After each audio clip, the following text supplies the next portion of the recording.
Welcome back to JavaScript Fundamentals. This is day 4, and today we're going to talk about functions. Every day thus far we have used functions. We have used the alert function to pop up a window within the browser. We also looked at the parseInt and the parseFloat functions to convert strings to numbers. But you might even still be thinking, well, what really is the purpose of a function? Well, consider the parseInt function. It processes a string to convert it to a number. And let's say that this process takes, 15 lines of code. Every time that we would want to convert a string to a number, we would have to write those 15 lines of code if we didn't have a function to do so. So not only would our code get longer to type, it would also be more error prone because we are, after all, human. We are going to make mistakes as we are typing code. So naturally, the longer our code is, the more likely we are to have an error, a typo, or forgetting to do a certain process, what have you, it would be an error. So this is why functions were created, so that we can reuse pieces of code anytime that we wanted to. And thankfully, we're not limited to just the built-in functions. We can write our own so that we can reuse our own code. For example, I have essentially 6 lines of code. They're broken into 2 sets of 3 lines, but they perform the same operations except for one small difference. The foo variable is starting off with a value of 2, and the bar variable is starting off with a value of 3. Other than that, they're performing the same operations. They're adding this initial value to the number 3, then adding 1 to it, and then multiplying by 8. And let's go ahead and fill this out. So we'll have 5, which is initially assigned to foo, and then we'll add 1 to it, which is 6. Then we'll multiply that by 8, which is 48. And by the way, what I'm doing here is taking the value of foo, which at this time is 5. We're adding 1 to 5 and then assigning a new value to foo. So we are modifying the value that foo contains. It no longer contains 5, it contains 6. So in line 4, whenever we execute this line of code, the value of foo is 6, so it's 6 times 8, which is 48, and then that value is assigned to foo. So foo is now 48. And we do the same thing for the bar. We start off with 3 plus 3, which is 6. Then we add 1, which is 7.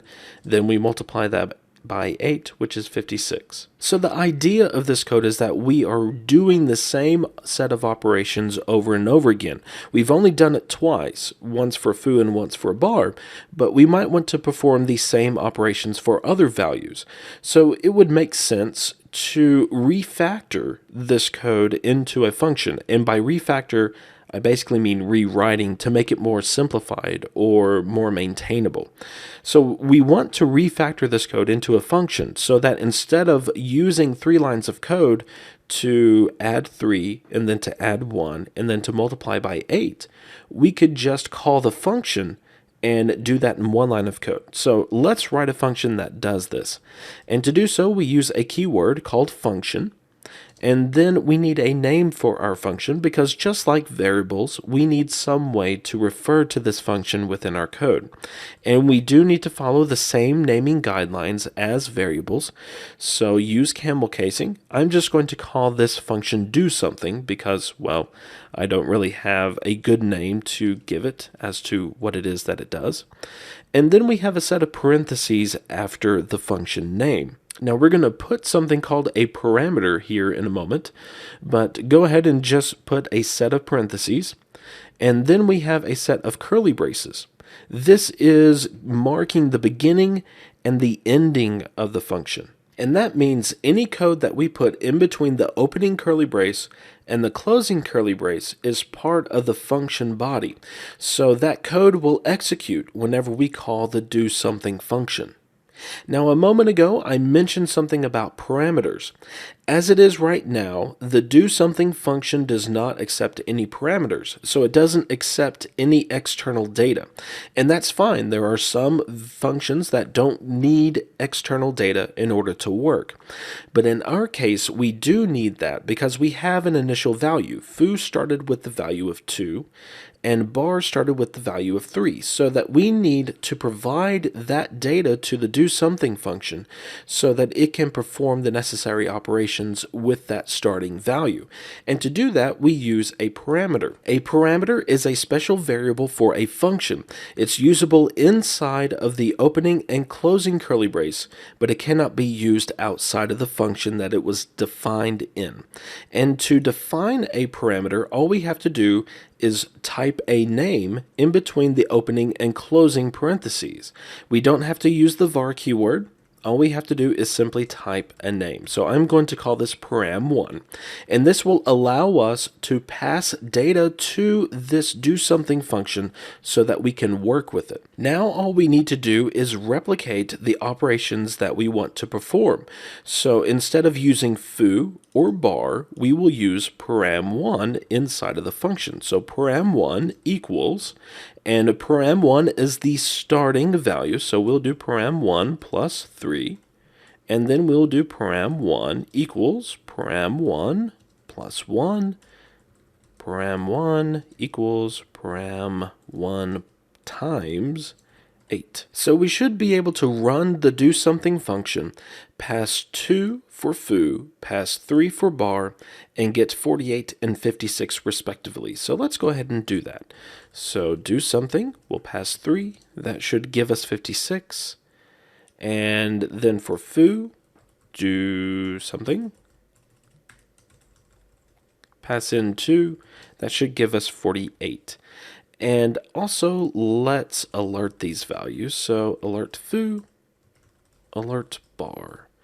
I also need an HTML page to run this script, so I will create one right fast. And inside of body, we'll create script, source. This is script.js. And now all we have to do is run it. Now this actually isn't going to work. We are going to get undefined. There we go. And undefined. Well, why are we getting undefined? Because we did accept a value and we did modify it, but the do something function is not returning a value. Yes, it is modifying the value that we have supplied the function, but it doesn't return the new value to whatever called it. So to do that, we use the return keyword and then the value that we want to return. Now, without the return keyword, a function is going to return undefined. That's why we got undefined whenever we ran the code the first time. But now we are returning a value. We are returning param1 to whatever calls it. So in the case of line 2 with foo, we are calling do something, passing the value of 2. It's going to perform these operations, and then it's going to return the new value to the foo variable. Same thing for bar, except with the number 3. So let's go back to the browser, let's refresh, and we should see 48, and then 56. So that's pretty easy. Let's make this just a little bit more complicated. Let's add another parameter to this function. To do that, use a comma, and then the name of your other parameter. I'm going to call this param2. And you can have as many parameters that you need. All you have to do is separate them by commas. So we could have param3 or param4. Whatever we need, we could do that. I'm just going to stick with 2 parameters. And let's use this second parameter and multiply the final result by it. So we can pass in 2 parameters. We'll do 2. That's easy to do. So we are going to perform the same set of operations, but then the return value is going to be the modified value that we have supplied multiplied by param2. In this case, we are doubling it. So this will be 96, and this will be 112. So let's go back to the browser and run it. There we go, 96 and 112. One of the cool things about JavaScript is that functions are values. There is a function data type in JavaScript, and since they are values, you can assign them to variables. And that might sound kind of weird at first, but this is one of the reasons why JavaScript is such a powerful programming language, because we can create functions and assign them to other variables. So let's rewrite this function, because we can. We've used function declaration syntax. We have declared the function using the function keyword followed by the name of the function. But we can actually get rid of the function name. And earlier I said that a function needs a name in order for us to execute it multiple times. Well, that is perfectly true. But this is what's called an anonymous function. And while it might seem useless, you will use anonymous functions very frequently in your code. And in fact, we will use them throughout this course. But this is an anonymous function, but we can also assign a function to a variable. So instead of having a useless function that we cannot call, we have assigned it to a variable, and this makes this variable usable as a function. Now, if we try to run this code, we're not going to get the same results as we did before. In fact, I'm going to pull up the developer console, which if you're on Windows is Control-Shift-I. I don't know what the keystrokes are for Macintosh or Linux. I apologize. But Control-Shift-I brings up the developer console. If you press Escape, that will pull up the JavaScript console. And this is giving us the errors in this page. And it says that there's a type error that do something is not a function. Now, there's some other technical stuff going on here. We'll just ignore that. But it's basically saying that it cannot find a function called do something. Well, this particular issue is caused by something called hoisting. I'm not going to get into hoisting today because there are some other topics we need to cover, but we can easily solve this issue by cutting and pasting the do something function to the top of the file. So if we go back to the browser and refresh, we get our code working like it did before. Now, since we can assign a function to a variable, you might ask the question, well, can we pass a function to another function? The answer would be yes. So let's add another parameter here. We'll call this fn, short for function. And instead of multiplying param1 by param2, let's actually call the function that's being passed to do something. And then it will then pass the param1 and param2 to do something with.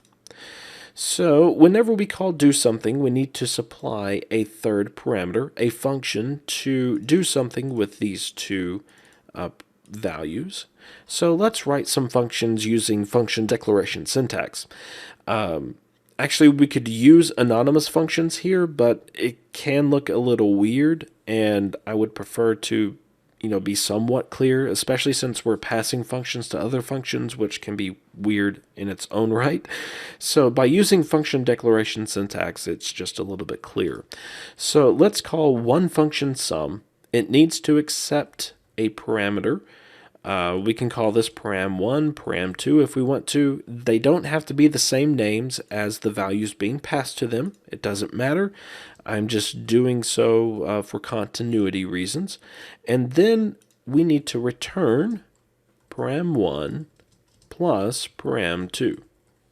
Even though we've created the sum function using function declaration syntax, we can still use it as a value. All we have to do is use the name of the function. We don't want to execute it with the parentheses after, we just want the name of the function because that gives us the value of that function. So whenever we call do something and we want to pass the sum function to it, we just simply pass sum. Let's create another function. We'll call this one product, and it needs two parameters. So param1, param2, and then we just simply want to return param1 multiplied by param2. So we're going to get the same result as we did before. We are just doing so in a more complex way. So whenever we create the bar variable, let's pass product. And whenever we run this within the browser, we will get 50 for foo because we changed that from a multiplication to addition. And then we will get the same value, 112, for bar. And just so that you can see what it would look like using an anonymous function, let's get rid of our product function. We'll just cut and paste into our code here so that we are using the anonymous function and passing that function itself as the argument. And whenever we run this again, we will get the same exact results that we got before, 50 and then 112. And just so that you can see what's going on, we are passing 3 and then 2, and then we are passing the function to do something. So instead of using the name of a function, because we don't have one for multiplying param1 and param2 because I got rid of it, we are passing the function itself. So this is one place where we could use an anonymous function. And whenever we talk about events many days later, we will use a lot of anonymous functions. So that, in about a 15-minute nutshell, is the function data type. We just barely scratched the surface on functions, but in this course we are going to stick to the basics. We'll save the more advanced stuff for a more advanced course. Just remember that we use functions to reuse code, but also remember that they are more than that. They are values, and we can use them as variables, or we can use them by passing them to other functions. So with that, we will close for today. Have a good one, and I will see you next time.